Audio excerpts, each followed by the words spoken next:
मैं गोपाल सिंह उच्च प्राथमिक विद्यालय आदर्श विद्या मंदिर विद्यालय उड़ार रोड बाड़ बगीची से आज मैं सप्तमी कक्षा सामाजिक विज्ञान विषय में अध्याय 4 मुगल साम्राज्य के बारे में आपको संक्षिप्त जानकारी देने की कोशिश कर रहा हूँ।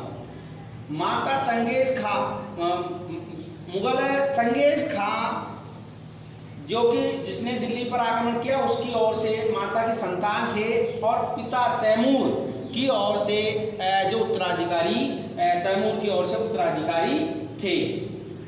1526 में पानीपत के प्रथम युद्ध में बाबर ने इब्राहिम लोदी को हराकर भारत में मुगल साम्राज्य की नींव डाली। इस युद्ध में तोप खाने का और गोला बारूद का सर्वप्रथम भारत में प्रयोग किया गया। पहला शासक है बाबर। बाबर 1526 से 1530 ईस्वी तक शासन में रहा। इसका जो प्रथम युद्ध है पानीपत का प्रथम युद्ध इब्राहिम लोदी और बाबर के मध्य हुआ। उसके बाद 1527 में खानवा का युद्ध राणा सांगा और राजपूत राज्यों और बाबर के बीच में हुआ, जिसमें बाबर विजयी हुआ। इससे पहले एक युद्ध बयाना में भी लड़ चुके थे सांगा और बाबर, जिसमें सांगा ने बाबर को हराया। इसके बाद 1528 में चंदेरी का युद्ध बाबर और मेदिनी राय के बीच हुआ। इसमें भी बाबर की विजय हुई। उसके बाद उसका पुत्र हुमायूं जो कि 1530 से 1540 और 1555 से 1556 के बीच में शासक रहा। हुमायूं ने अपने पिता की वसीयतों अनुसार अपने भाइयों में जो उसके सूबे प्रांत थे उनकी जायदाद को बांट दिया।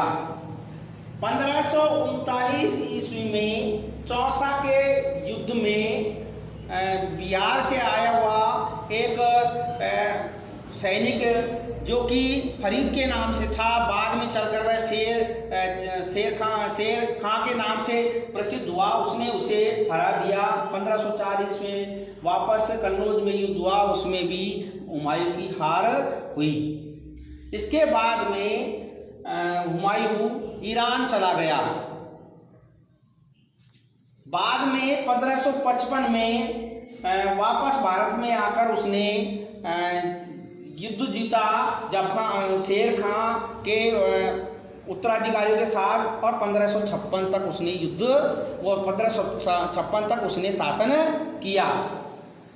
हुमायूं अपने जीवन काल में हमेशा लड़खड़ाता हुआ ही चला। लेलपुल नामक विद्वान ने कहा है कि जीवन भर वह लड़खड़ाता रहा और अंत में पुस्तकालयों की सीढ़ियों से लड़खड़ाने से गिरकर उसकी मृत्यु हुई, तो वह लड़खड़ाता हुआ ही जीवन छोड़ गया, ऐसा लेलपुल ने कहा। उसके बाद उसका पुत्र अकबर 1556 ईस्वी में विक्रमादित्य और हेमू के बीच युद्ध में जीतकर शासक बना और 1605 तक उसने शासन किया। 13 वर्ष की आयु में शासक बना अकबर। 1568 में चित्तौड़ पर आक्रमण किया और चित्तौड़ में उदय सिंह का वहाँ शासन था। उदय सिंह वहाँ से दूसरी जगह चला गया और उसके सेनापति जयमल और पत्ता ने युद्ध का संचालन किया और उनकी वीरता से अकबर बहुत प्रभावित हुआ और उनकी मुंह पत्थर से बनी हुई मूर्तियां बनवाई, हाथी पर बैठी हुई पत्थर से मूर्तियां बनवाई, जिन्हें वह फतेहपुर सीकरी के बाहर उसने लगवाया। 1569 में रणथंभौर को जीत लिया उसने अकबर ने।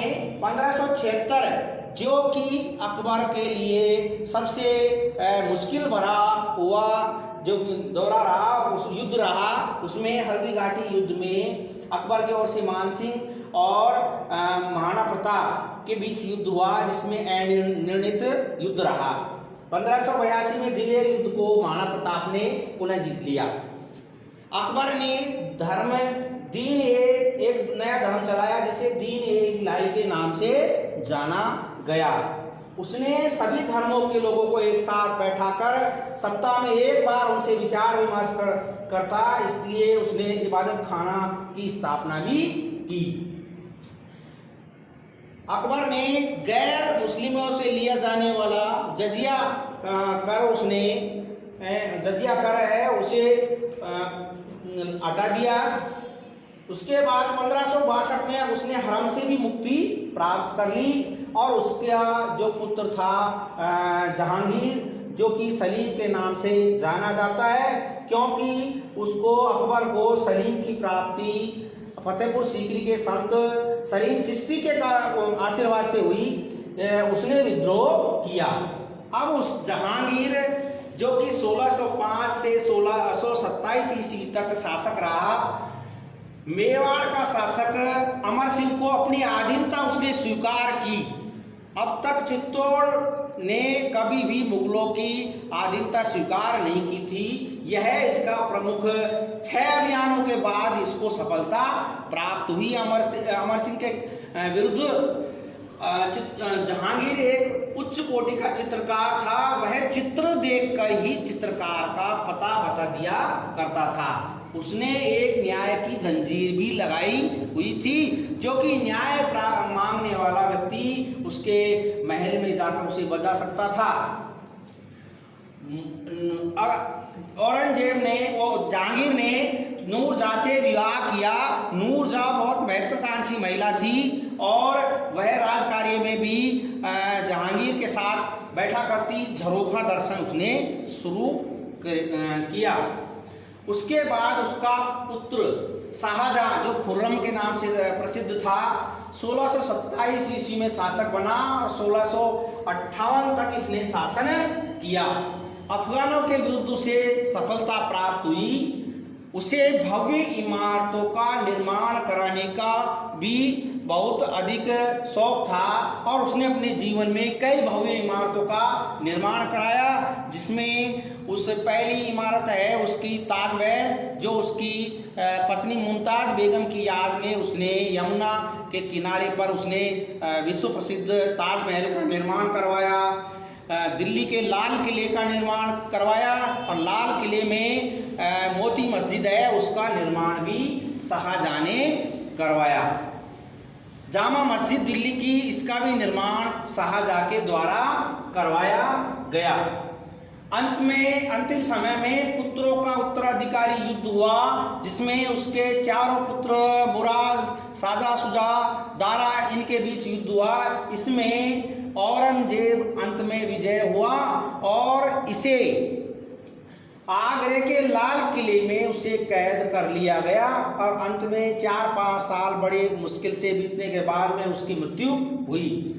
अब भारत का अंतिम जो महत्वपूर्ण शासक, जो कि सबसे धार्मिक कट्टर शासक था, वह था औरंगजेब। यह 1658 में शासक बना और 1707 तक इसने शासन किया। इसने राज दरबार से सभी प्रकार की आमोद प्रमोद की चीजें हैं सभी को बंद करवाया और कई मंदिरों को आदियों को नष्ट करवाया।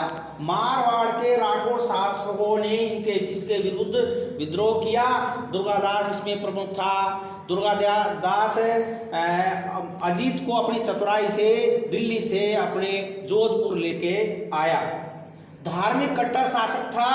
जगह जगह मंदिरों को तोड़वाकर या मूर्तियों को तोड़वाकर नई मस्जिदों का निर्माण उसने कराया। मराठों के छापामार युद्ध से यह परेशान रहा।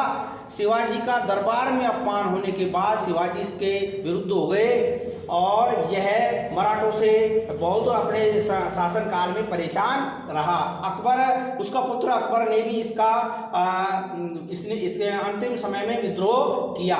दक्षिण राज्यों को इसने जीतने के लिए अभियान चलाया। उसमें बीजापुर और गोलकुंडा प्रमुख थे, जिनको उसने अपने राज्यों में मिला लिया। इसके साथ सिक्कों, जाट और सतनामियों ने भी इसके समय विद्रोह किया। अब इसका अगला वाला भाग है जो आने वाले अपने अगले वीडियो में मैं आपको उसको समझाऊंगा और साथ साथ उसके इसके प्रश्न हैं वो भी आपको बताऊंगा।